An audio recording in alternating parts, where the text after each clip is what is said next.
I froze in the kitchen, my hands gripping the sponge so tightly that my knuckles turned white.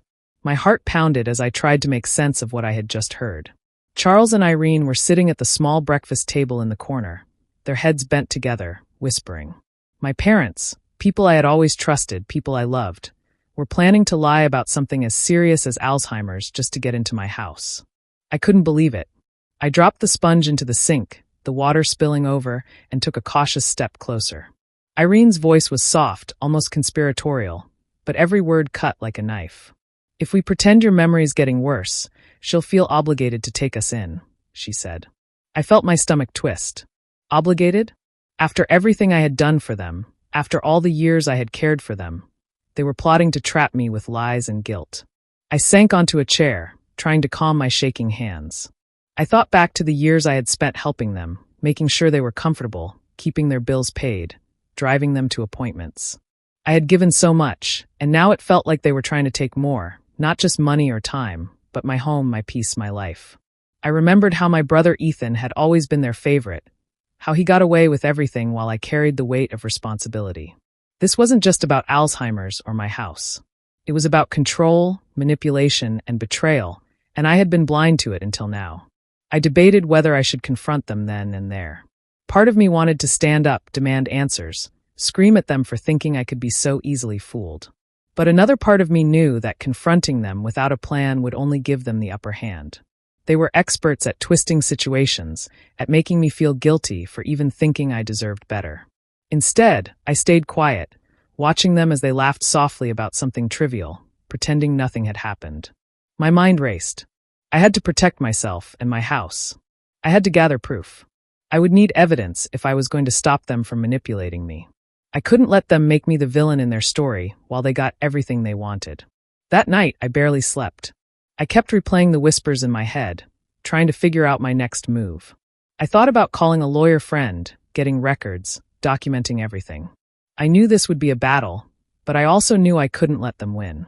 They had spent years taking advantage of my kindness, but this time, I would be smarter. I would protect myself, and I would expose their lies. For the first time, I realized that the people I loved the most could also hurt me the deepest.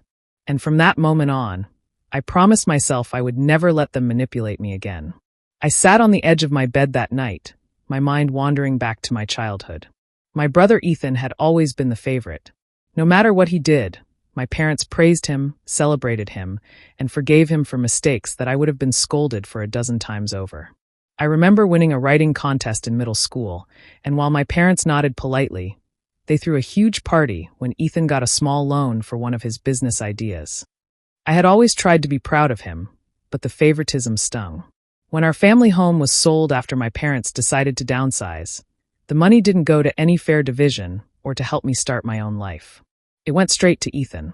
He had sunk into debt with one of his failed ventures, and my parents bailed him out without even asking me. I had worked hard for years, taking extra shifts at the hospital and saving every penny I could, yet when it came to fairness, I got nothing. The resentment I had buried for so long started bubbling up again. Despite all of this, I had always tried to be the good daughter. I took care of small things without complaint, fixing the leaky faucet, replacing broken appliances, making sure groceries were stocked. I drove my parents to appointments when they couldn't drive themselves and helped them with their bills whenever they needed it. I thought I was being kind and responsible, but now I realized it had been taken for granted. They saw it as my duty, not as a gift. Inevitably, the anger mixed with a sharp clarity. I could see the pattern now. The whispering in the kitchen wasn't an isolated incident. It was the latest move in a long history of manipulation and favoritism. Ethan had always benefited from their schemes, and now they thought I would too, simply because they claimed I owed them. The thought made my blood boil. It hit me that my parents didn't see me as a person with my own life, my own home, and my own rules. To them, I was a resource, a caregiver, a convenient solution for all their problems. They had spent years taking and expecting more without giving anything back. And yet, even with all of that, I had loved them. I had hoped they would see me someday, appreciate me, respect me. But now, their plan to trick me into letting them into my home showed me exactly who they were. I clenched my fists, breathing deeply. That compassion I had carried for years, the loyalty, the care, the patience, was slowly turning into something sharper. I wasn't going to let them manipulate me anymore. This wasn't just about protecting my house. It was about standing up for myself, setting boundaries, and finally taking control of my own life. The anger that rose inside me was steady and cold, a fuel I knew I could use to fight back. For the first time in years, I felt ready. Ready to stop being the victim in their games. Ready to protect what was mine. Ready to make sure they couldn't pull the same tricks on me ever again. The next morning, I decided I couldn't let it go. I had to bring up what I'd heard, but I knew I needed to stay calm. I found my parents in the living room, sipping coffee and chatting quietly. I took a deep breath and asked, "Mom, Dad, I think I overheard something yesterday. You were talking about pretending memory issues."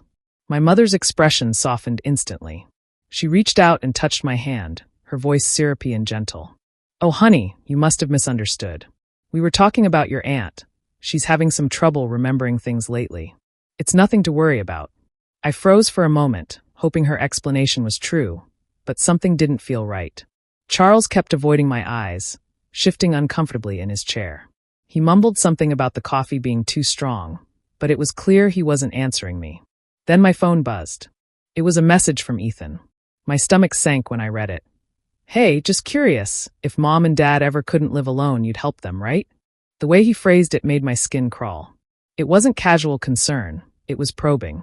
I set my phone down and watched their reactions carefully. The more I observed, the more obvious it became. This wasn't confusion, and it wasn't a misunderstanding. It was coordinated.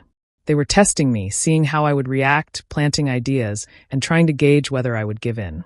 I felt a mixture of shock and anger rising inside me. For years, I had been careful not to upset my parents, to respect them, to help them whenever they needed it. And yet, here they were, pretending innocence, trying to manipulate me into something I hadn't agreed to. The betrayal hit harder because it was so deliberate, so methodical. I tried to keep my voice steady, asking again, "Are you saying this is about my aunt, not you?" Irene gave me that same sweet smile, nodding slowly. Charles still avoided my gaze. My mind raced, connecting the dots from yesterday. The whispers, the sneaky smiles, Ethan's strange messages, it all added up. I realized I needed to be careful. They were skilled at turning situations, at making me question my own memory or judgment. If I reacted with anger now, they could use it against me later. But I also knew I couldn't ignore it. I had to start thinking strategically, documenting everything, watching for patterns, and protecting myself. By the time I left that morning, I felt a cold determination settle in me. I could no longer rely on trust alone. I had to be vigilant, not just for my house, but for my peace of mind. They were plotting, and now I knew it. And this time, I wouldn't be their victim. 2 weeks later, the manipulation started in small but obvious ways. I received a call from Charles one morning, his voice full of concern. "Laura, you left the stove on when you visited, didn't you?" I almost burned the kitchen down. My heart skipped a beat, but I knew it was a lie. I had checked the stove myself before leaving. Later that week, Irene called, sounding frail and worried. She claimed she couldn't remember if she had paid the electricity bill and asked if I could take care of it for them. It was strange. They had never asked me for money this directly before. My suspicion grew stronger when Ethan called the same day. He sounded earnest, almost panicked. "Mom and Dad aren't doing well. You know, you're a nurse. You should really help them if things get worse." I felt my stomach twist. It wasn't just about the house anymore. They were trying to manipulate me emotionally. Their plan was becoming clearer. They wanted me to feel guilty and responsible for their care. I decided to see for myself and drove over unannounced one afternoon. When I arrived, I saw Irene outside, chatting and laughing with neighbors, carrying a basket of groceries. She looked perfectly fine. My chest tightened as I watched her.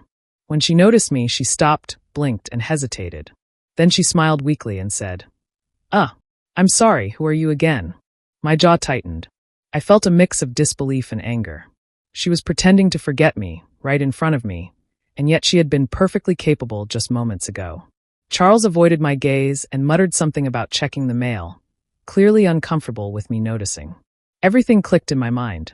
The calls, the fake confusion, Ethan's probing questions, they were staging everything. They were practicing their act to make me feel obligated to take them in. The betrayal cut deep.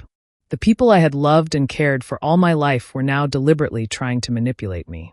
I took a deep breath to steady myself. I realized I had to be careful. If I reacted with anger or tried to expose them immediately, they could twist it into proof that I was abusive or uncaring. I needed to document everything, gather evidence, and approach this strategically. As I left their house that day, I felt a cold clarity settle in. This wasn't a misunderstanding or a temporary lapse. It was a plan, and I was the target. I had to protect myself, my home, and my peace of mind. I knew from that moment on, I couldn't take anything at face value with them. Every word, every action had to be watched carefully. They were experts at manipulation, but I was done being fooled. For the first time, I felt fully awake to their intentions. I realized that kindness alone wouldn't save me this time. I had to be strong, deliberate, and ready to fight back. The game had begun, and now I knew the rules. One morning, my phone rang, and the voice on the other end made my stomach drop. "Hello, is this Laura Mitchell? I'm calling from Adult Protective Services regarding a complaint about your parents," the officer said. My heart started pounding. I listened as she explained that someone had reported me for neglecting my sick parents. I couldn't believe it. The officer continued, saying an anonymous caller claimed my parents had dementia and that I refused to let them live with me. I froze. There was no doubt in my mind who had made the call. It was deliberate, a calculated attack on me, designed to pressure me into giving in to their plan. I felt a mix of anger, disbelief, and hurt. My parents, the people I had loved and cared for all my life, were now using lies to try to ruin my reputation. Worse, they were willing to involve outside authorities just to manipulate me. My chest tightened as the reality sank in. I ended the call and immediately started gathering evidence.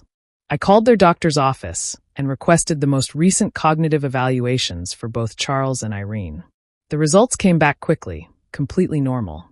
There was no sign of Alzheimer's or any other cognitive decline. The contrast between the clean evaluations and the false claims they were making was stark. Sitting at my kitchen table, medical records in hand, I felt a sharp sting of betrayal. This wasn't just about a house or money anymore. My own family had tried to attack my integrity, my career, and my ability to care for myself. They wanted to control me, force me into their plan, and were willing to lie, manipulate, and involve authorities to get what they wanted. I thought about all the years I had spent helping them, the rides to doctors, the bills I paid, the repairs I handled, the meals I cooked. I had done it out of love, out of responsibility, because they were my parents.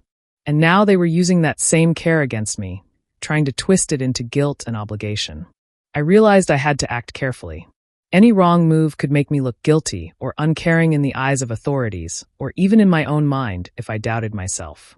I started documenting every interaction, calls, messages, visits, and even the whispers I had overheard in their kitchen.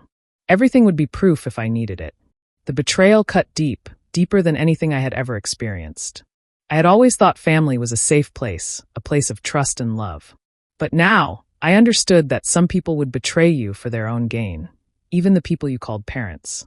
I sat back and took a deep breath, letting the anger and hurt settle into determination. I wouldn't let them manipulate me. I wouldn't let them ruin my reputation or my career. I would protect myself, and I would make sure the truth came out. For the first time, I felt fully aware of just how far they were willing to go, and I knew I had to be ready for whatever came next. After the call from Adult Protective Services, I knew I couldn't let my parents manipulate me anymore. Confronting them directly would only give them more chances to twist the situation. I decided the best way to protect myself was to act quietly, carefully, and deliberately. I began documenting everything. Every call from my parents or Ethan, every strange comment, every fake complaint. I wrote it down in a notebook, noting the date, time, and what was said. I wanted a clear record in case things escalated. When I visited, I started carrying a small audio recorder in my bag. I positioned it discreetly, capturing conversations without them knowing. Every lie, every act of pretending forgetfulness, every subtle attempt to guilt me went straight into my records. At the same time, I contacted their doctor. I explained the situation, careful not to accuse anyone directly, and asked for an evaluation of both Charles and Irene. The doctor reassured me that both of them were fine, showing no signs of Alzheimer's or cognitive decline. I requested written confirmation, knowing that a formal document would be crucial if anyone ever tried to challenge me or use my parents' deception against me. Next, I reached out to a lawyer friend I trusted. I explained the situation without going into unnecessary details, just enough to get advice. My lawyer suggested a no-contact liability clause, a legal document stating that I would not be responsible for my parents' care and protecting me from false claims. I decided to have it drawn up immediately. This wasn't about revenge yet. It was about protection, about setting boundaries that couldn't be crossed. I also began quietly researching options in case my parents tried to escalate further. I learned about adult protective laws, legal steps for preventing false claims, and ways to document abuse or manipulation. Every bit of knowledge made me feel stronger. For the first time in a long time, I felt like I was taking control of a situation that had always seemed out of my hands. Even though anger and hurt still lingered, I focused on being methodical. I refused to let my emotions give them power. Instead, I used them as motivation to be thorough, precise, and careful. Every lie they told, every attempt to guilt me, became a reason to strengthen my defenses. By the end of that week, I felt a sense of calm determination. I had a plan, I had evidence, and I had legal protection. I was ready to handle whatever came next on my terms. For the first time in years, I wasn't reacting. I was in control. They had tried to manipulate me, but now the game had changed. I was prepared, and I would not let them win. Christmas was coming, and I got a text from Ethan asking me to join the family dinner. He framed it as like old times, but I knew better. I decided to go, pretending everything was normal. I didn't want to give away my plan, but I also knew this was my chance to confront them in a way that couldn't be denied. The evening started quietly. My parents were cheerful on the surface, but I noticed the little signs, the glances they exchanged, the subtle hints they dropped as if testing me. Dinner was served, and for the first hour, I kept my composure, laughing at the right moments and nodding politely. But then the act began. Irene called me by the wrong name. Then Charles repeated a story from 10 years ago as if they didn't remember it themselves. Ethan sighed dramatically, putting on a show like he was worried about them. I stayed quiet, watching them carefully, letting the tension build. Every glance, every fake stumble, every misnamed comment reminded me of all the planning, lies, and manipulation that had gone on behind my back.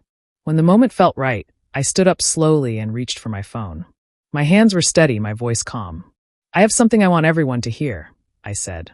I pressed play and let the recording speak for itself. Irene's voice came through clearly. "If we pretend to lose our memory, she'll have to let us move in."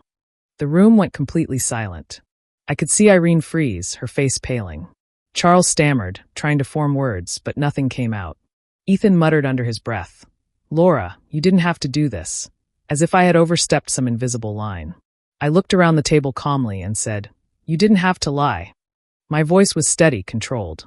The weight of years of manipulation, lies, and betrayal filled the room, and I finally felt the power shift. This time, I held the upper hand. No one tried to interrupt me. The neighbors who had been invited as family friends sat quietly, sensing the tension and seriousness of the moment. I didn't need to yell or argue. The recording was proof. It didn't matter what they said now. Their plan was exposed, and there was no way to deny it. For the first time, I saw the reality of who they really were. Parents who had tried to manipulate me, using lies about their health and guilt about family duty to trap me. But now their lies were out in the open, and I felt a strange sense of relief. The anger and hurt were still there, but so was a new clarity. That night, I realized that I had taken back control. I had prepared carefully, stayed patient, and acted strategically. The betrayal had been sharp and painful, but exposing it gave me strength. For the first time in years, I felt fully in charge of my life and my home. I had fought back quietly, but now my parents couldn't manipulate me anymore. The morning after the dinner, the house felt lighter, almost peaceful. I hadn't realized how tense everything had been until the confrontation was over. The very next day, I noticed that Ethan had stopped texting and calling altogether. It wasn't surprising. He had always sided with my parents, and now the truth was out. I guessed he felt embarrassed, maybe even guilty, and decided to retreat. Word of the confrontation spread quietly through the neighborhood and among family friends. People who had always sympathized with my parents started looking at things differently. The whispered stories of their declining health no longer held weight. I felt a sense of validation as neighbors who once nodded politely now avoided jumping to their defense. The lies they had relied on for so long were crumbling, and it was because I had taken action. Charles and Irene didn't take it well. The phone rang constantly for the next few days. They begged, pleaded, and tried every angle to get me to respond. "Laura, don't ruin our reputation," Irene said during one call, her voice trembling with desperation. Charles was just as persistent, apologizing over and over, claiming they were misunderstood and begging me to forgive them. But I refused to engage. I had spent years trying to keep the peace, and every attempt had been met with manipulation and lies. This time, I wasn't going to give them an opening. I calmly gathered the documents I had collected, the clean cognitive reports from their doctor, the recordings, and my journal entries, and sent them copies along with a legal notice. The notice clearly stated that I would not be responsible for their financial or personal care, and that any further attempts to manipulate or coerce me could have legal consequences. After sending everything, I felt a weight lift from my shoulders. I wasn't just protecting my home and my life. I was protecting my peace of mind. The constant fear that I would be forced into a situation against my will had finally ended. For the first time, I felt justified in standing firm and completely free from their schemes. Days passed and the calls stopped. No more pleas, no more manipulations, no more guilt trips. It was as if a curtain had been pulled back, revealing the reality of my family. They had tried to control me, but now their power was gone. I could breathe without the constant tension of wondering what trick they would try next. I spent that weekend reflecting on everything that had happened. The anger and hurt were still there, but they were quieter now, replaced by a sense of control and clarity. I had been pushed to the edge, faced betrayal from the people I loved most, and yet I had emerged stronger. For the first time, I understood what it felt like to set boundaries and actually have them respected. I was finally free, and it felt good. Months passed, and life slowly returned to a sense of normalcy. I focused on my work at the hospital, throwing myself into long shifts and new responsibilities. Therapy helped too. I spent time untangling years of guilt, frustration, and disappointment that my parents and Ethan had caused. Each session reminded me that their manipulation was not my fault, and that I had every right to protect myself. My parents became increasingly isolated. Neighbors stopped inviting them to gatherings, and family friends, who had once supported them blindly, kept their distance. Without the ability to control me or enlist Ethan's help, they were left to face the consequences of their actions on their own. It was quiet, almost eerily so, but I didn't pity them. The isolation was a natural result of the choices they had made. One afternoon, a letter arrived in my mailbox. It was from Ethan. I hesitated before opening it, my mind running through every possible scenario. When I read the words, my chest tightened. He apologized, admitting everything. He confessed that he had known about their plan all along and had agreed to help in exchange for a promised part of my house. He wrote about the aftermath of his actions, how he had lost his job because he had been distracted and dishonest, how his girlfriend had left him after learning the truth, and most painfully, how he had lost my trust and the trust of our parents. He ended the letter by saying he deserved everything that had happened to him. I set the letter down, my fingers lingering on the envelope. Part of me felt a flicker of something familiar, maybe relief that he was finally honest, but mostly I felt nothing. The betrayal had been too deep, the planning too calculated. Some wounds weren't meant to be healed with an apology. Some people don't get closure simply because they say they're sorry. I didn't reply. I didn't need to. My life was moving forward without them. Their words, their schemes, and even Ethan's confession didn't change the fact that I had built boundaries and reclaimed control over my home and my peace. Instead, I focused on myself. I poured my energy into projects at work, spent more time with friends who had always supported me, and allowed myself to enjoy the quiet freedom that came from no longer being manipulated. I even started taking small trips, just to feel independent and unburdened. Looking back, I realized how much strength it had taken to reach this point.